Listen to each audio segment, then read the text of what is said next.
Evening, everybody. Welcome to episode 4 of Stirring the Pot. Stirring the Pot.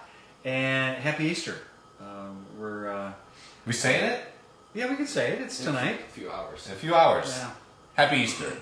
Yeah, he's a Pharisee, so he won't do it. Hey, why don't you come over and I'll show you what we're doing tonight. All right. So there's not much to see because this is a meal that has to come together all at the end. We're boiling some water for a couple pounds of bucatini, and then I'm going to heat this oil up and then put 6 teaspoons of freshly ground black pepper into this hot olive oil. It's going to infuse the oil with pepper and open the pepper up, and then once that's done, I'm going to take some of the pasta water, put it in there, boil it. Then I'm going to add the pasta after it's been cooked, obviously. The last thing that goes in is the pecorino romano ground cheese. A lot of it. A lot of it, 6 cups, and it's called Cacio pepe. Cacio pepe. All right, that's what we're doing tonight. So we're pretty excited. Oh, we have some steaks. Who's cooking them? I don't know, but you want to show them the steaks? Sure. Who's going to cook the steaks? Bobby? Gotta I can do it. All right. Steak. some meats here. Yeah. So it's gonna be pretty awesome. Yeah. It's Easter. It's Easter. It's Easter. So we like pasta and we like steak. So this meal is going to be amazing. So anyhow, so here we are, and we've been just kind of lots of time these last few days just to sit around and talk. And I grew up in this parish. So did Father Ganella. You grew up here, right? Mm-hmm. So we were both altar boys here. And I know you were an altar boy up at St. Peter's, South Beloit. St. Peter's in South Beloit. Yeah. And so I have this funny memory of being an altar boy when we used to, when the school was downtown, I would see the pylons out in front of church in the morning, that you would know there was going to be a funeral. So I'd run over to the rectory and I'd knock on the door, and Father Roberts would come down because it was early, and he'd come down and he's like, "What do you want?" And I said, "Well, I want to serve the funeral today." And first of all, I love serving Mass and I love getting out of class. So he'd always let me serve the funerals, and me and a few other kids. And then I remember one time, I was serving and I was carrying this. I think I was carrying I can't remember, but I think I was carrying the Paschal candle. I don't know. And I told you that, and you thought I was crazy. There's no way. The Paschal candle's huge. Well, I was strong even then, but it probably wasn't. It was probably just an altar candle that I was carrying, regular sized candle. But in my mind, it was huge. And I was standing there next to him, and I tipped it, and all this hot wax. And Father Roberts was like so meticulous, nicest clothes, nicest shoes, everything.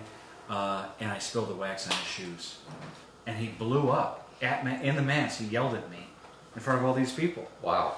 Yeah. And then after Mass, I think he felt bad because I was probably pouting, and he gave me and the other guys some money, and we went down the street to Colonial for ice cream. He called Sister Carolyn and said, "The boys are going to be late. They're down the street at Colonial." Can you imagine that? No, That's crazy. I can't imagine yelling at an altar server. Yeah, he did it all the time. He was rough. Man. He was tough. Couldn't get away with that now. Yeah. Do you guys have any memories of being an altar server? Yeah, so small correction. I was actually never a server here at this parish. My family moved here in 8th grade.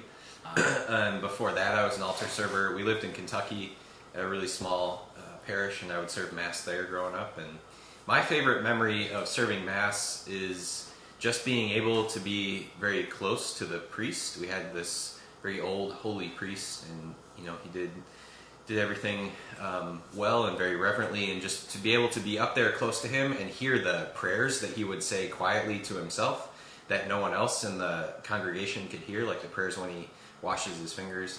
I always thought that was so cool to be able to hear that when everyone else couldn't hear it, and just be able to have that extra special Being so close to the priest of the altar. Yeah. Really, it was huge. That was my favorite thing. And this proves that it's unscripted, because that's exactly what I was going to say. Loved being right there in the front row. We would all have the altar boys kind of line up in front of the altar and kneel down during the consecration. And it was awesome just having a front row view of what's going on there. But I was always super petrified of making a mistake. Like any of the smallest thing, it's like everyone would be going home and talking about it after Mass. And it's a small town. We all knew everybody at church. But so I didn't make very many mistakes, but my dad was a lector, and sometimes, you know, he's a very good lector, but he just kind of would make up the words as he went, and the back of my neck would get super red whenever he did this and started freestyling the readings, and so I remember that, Dad. That's like one of our priests in the diocese. Yep. Do you know what I'm talking about? Oh yeah. Yeah, I'm not going to say. All right, I shouldn't have brought that up. No, you should not. He's a great guy. Such a great guy. He paraphrases the gospel. That's not a thing. You should probably move on. Can you move on? All right. Oh, golly. So I think that being an altar boy was part of like this, one of the seeds of my vocation. And you know, now that I'm a priest, and I think it's important for us to encourage young men to be servers, to think about being a priest, because it's a great life. But that also kind of leads like, all right, being a priest is sometimes it can be a little surprising. I mean, no day's ever the same. It's one of the best things about the job, is that we get to do this incredible thing every day, and it's always amazing. But like, do you have like a scary or funny thing that's happened to you as a priest that you like want to share? I don't want to talk about my scary moments, but I will talk about a funny moment, and it actually happened my first year of priesthood when I was here, and it was fall. It was Halloween time, and so Father Mano took me down to the preschool just to see all the kids in their costumes and everything. And just the funniest thing, one of the little guys there, one of the O'Neill boys, had dressed up as a priest. And I've got the picture here, actually. So, Jack, I don't know if you can help me. I hope the people see that, but yeah. So it's really funny that he dressed up as a priest that day, and just to see him, trying to emulate the priesthood, and to see that, it was a good moment, very encouraging moment, just to be there with Father Cladar and Father Mano, to see that.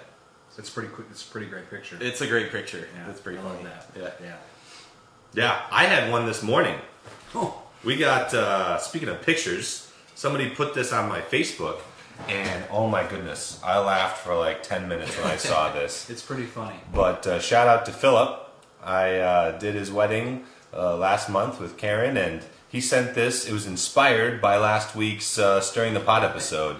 I love my snow leopard and Father Ganella's pit bull, and Monsignor, you're a scared little golden retriever there. Well, because the Which is pit super bull cute. looks like my puppy's a snack, and he's a little nervous. That's right. My dog's about to But eat you know your what? dog. Do you know? Hold on. Before you put that up there, like Father Ganella and I were talking about this. What is that under my chin? It looks like I've got a double chin. I don't have a double chin. That's not. It's the camera angle. I don't know. It's the camera What angle. is that? So we couldn't figure it out. You probably need to work out more.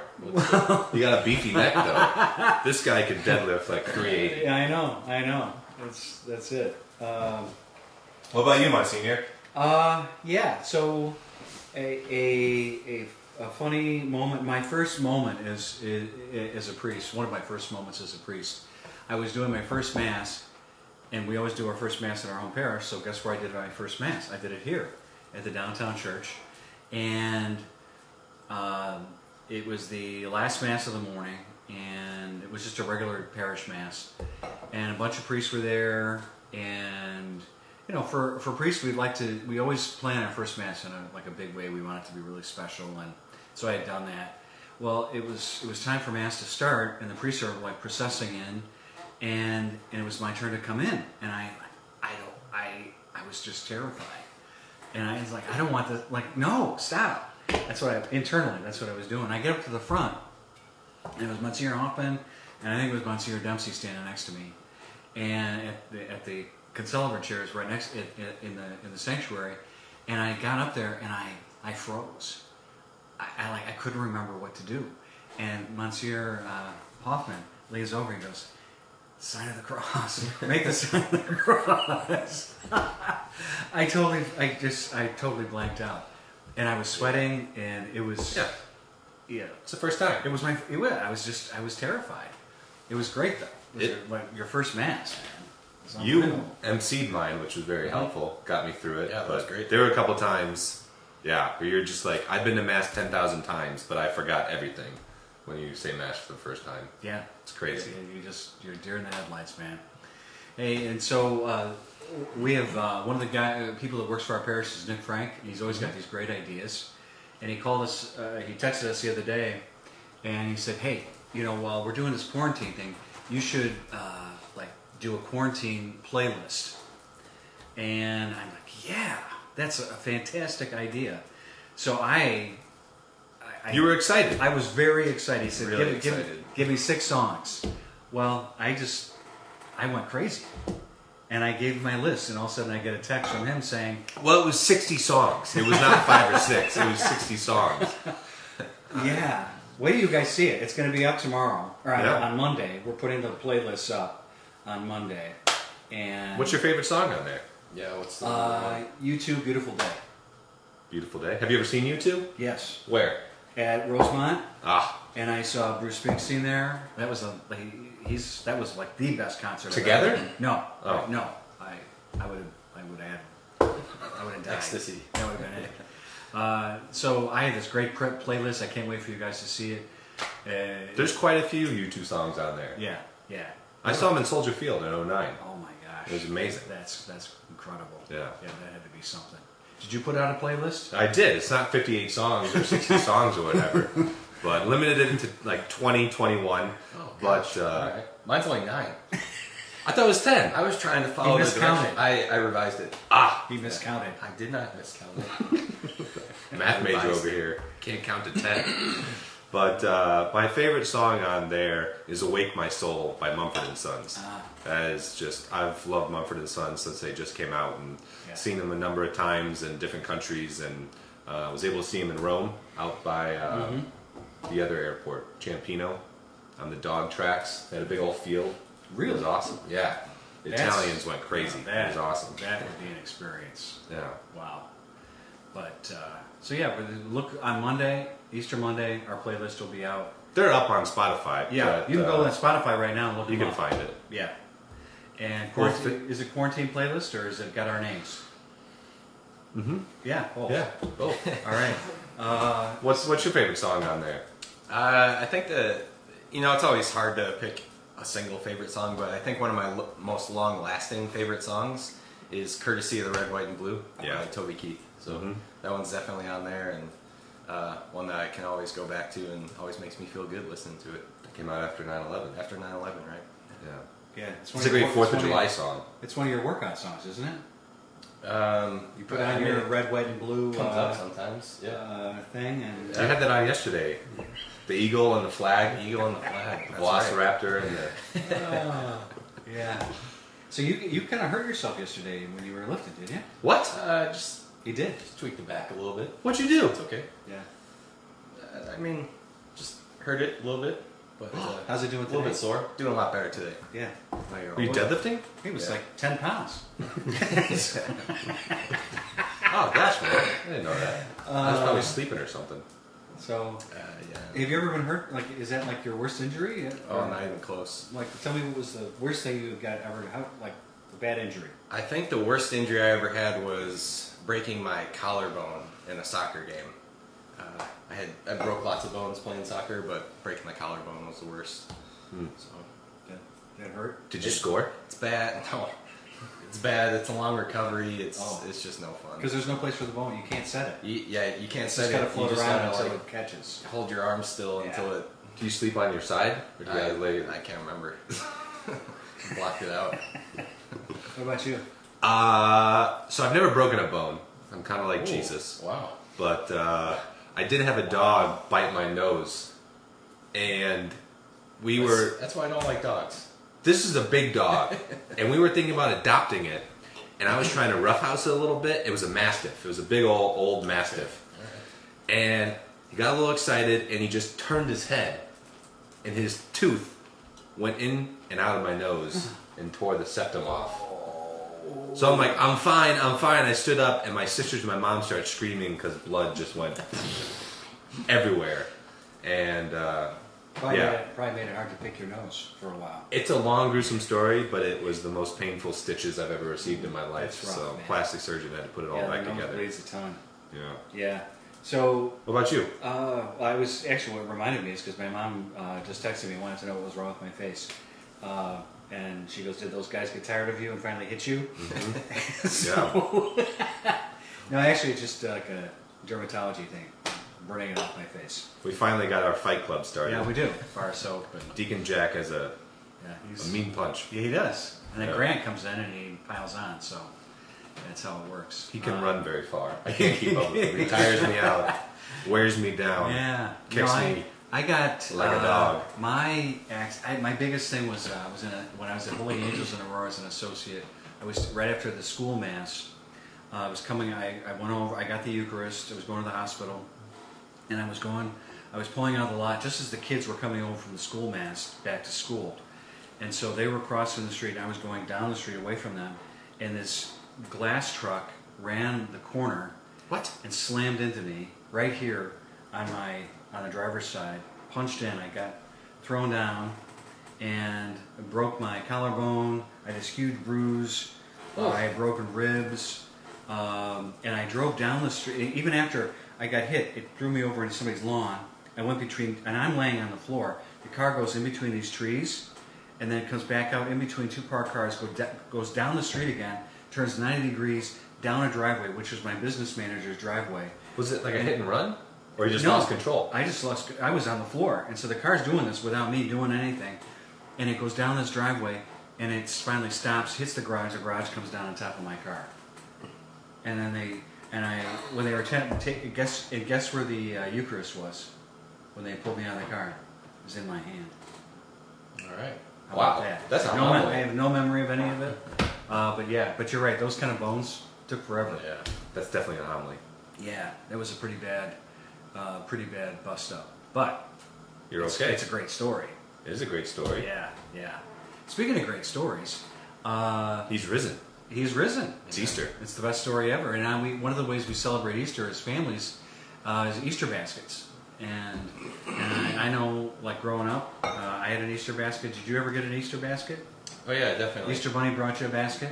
Yeah, my family would celebrate Easter pretty similarly to Christmas. Actually, we would make a really big deal out of it and like exchange gifts and things like that. So that's always always been pretty impressive. We didn't do that. Well, I mean, it's the biggest feast of the year, and so we celebrate it like we celebrate the other biggest feast of the year, Christmas. Yeah. Yeah, that's awesome. My mom would hide our Easter baskets. Me too. Really? Oh yeah, Yeah. Oh. Telling me that earlier. yeah. We're Well, there was one time my mom put it in the oven, oh and I couldn't find it. I'm like crying. I can't find my Easter basket. It was in the stinking oven. yeah. That was Well, cruel and unusual punishment. My dad would tell the Easter Bunny every year to hide mine in the worst place ever. Yeah, So me too. Everybody else would find theirs. Ugh. And one year it was up in the Sitting there like he a had hung loser. it on the flue in the chimney. No way. One year it was in the dryer, and I'm a kid, and my brothers and sisters are eating their candy, and I'm still looking, and they think it's funny, Dude, same thing. and I get mad, and I think that's why because it was entertainment value for the whole family. Just watching you Yeah, mope. because I'm not the most patient person, so I'm very patient. yeah. Back when I was a kid, though, maybe not so much. Grace builds on nature, you know. And we're going to celebrate. It's a little different. We don't really get to be with our families this year, but we're going to go big. Oh, tomorrow gonna be huge. we are going to go big because we got to stay here and we're quarantined together, and we love that. We love hanging out. It's so much fun. Most of the time. Most of the time. Yeah. I'm serious. We have our moments, but most of the time it's been a total gift. Now, what are we going to do for dinner? Pig out. I'm making ham, so we got this spiral cut because that's easy. It's honey baked. It's honey baked, and we're gonna have that. That's my job, is to do the ham. Mm-hmm. What's your job? I'm going to make dessert. So I'm going to make upside down dump cake That's it. with like crushed pineapples and cherries. Put it in a pan. Put a little yellow cake mix. and you grate some frozen butter. Oh. Throw that bad boy in the oven. That, Put some vanilla ice cream on top. yeah. That, Got some Overweiss vanilla ice cream for it. You had me at hello. Yeah. That's great. It's gonna be amazing. Wow. What are you going to do? Well, I told you guys last week the only kind of cooking I can do is grilling, so I'm going to be cleaning up tomorrow. Yeah. And so we got Grant and Jack behind the camera, and I know they're going to be participating as well. Do you guys have a... I will also help in the cleaning up section. Yeah, same. And Grant is I'm going to also help clean gonna up be too? doing the dishes. So, We're gonna have some corn. We're gonna have some green bean Mashed casseroles. potatoes. Yeah. Speaking of pots and I'm just going stuff. to turn that down. Yeah. Yeah. We So, burned the water. so we're going to have a very clean kitchen after dinner tomorrow night. But we're having mashed potatoes, and Oh, I forgot about the taters. and we're going to have a veg, like corn, corn. and some bread. Somebody's making us some bread. Oh, we got We're this very bread. excited about that. Homemade bread. It's is not never- your average bread. This It's- is like it's- the king's bread. Yeah, it's pretty. I think that's actually a thing. It's not king's bread. What is? Yeah. What is it? It's just like this, like great white sourdough kind of thing. Yeah, it's homemade. amazing. Homemade. It's It's warm. like it's like if a honeycomb turned into a loaf of bread. Yeah, It's yeah. amazing. exactly. So it's pretty awesome. So here we are. We're about to have some amazing cacio e pepe with steak, Can't wait. and then I'm going to go and practice singing a little bit for the mass tonight because I got it. He's going to do the Exultet, which is the biggest part of tonight. He No, volunteered. It's the Eucharist. Well, I know the Eucharist is the biggest part. You're right. Thank you for that.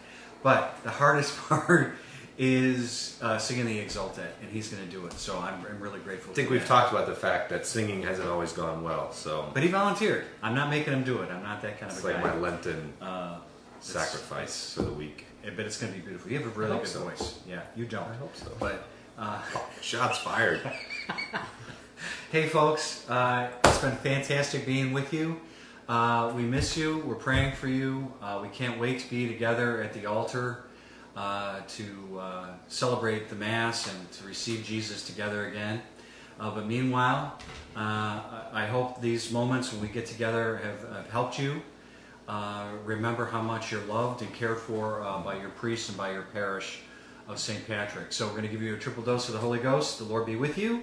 With your spirit. And may Almighty God bless you, the Father, and the Son, and the Holy Spirit. Amen. God bless you guys. God bless. Bye-bye. Happy Easter.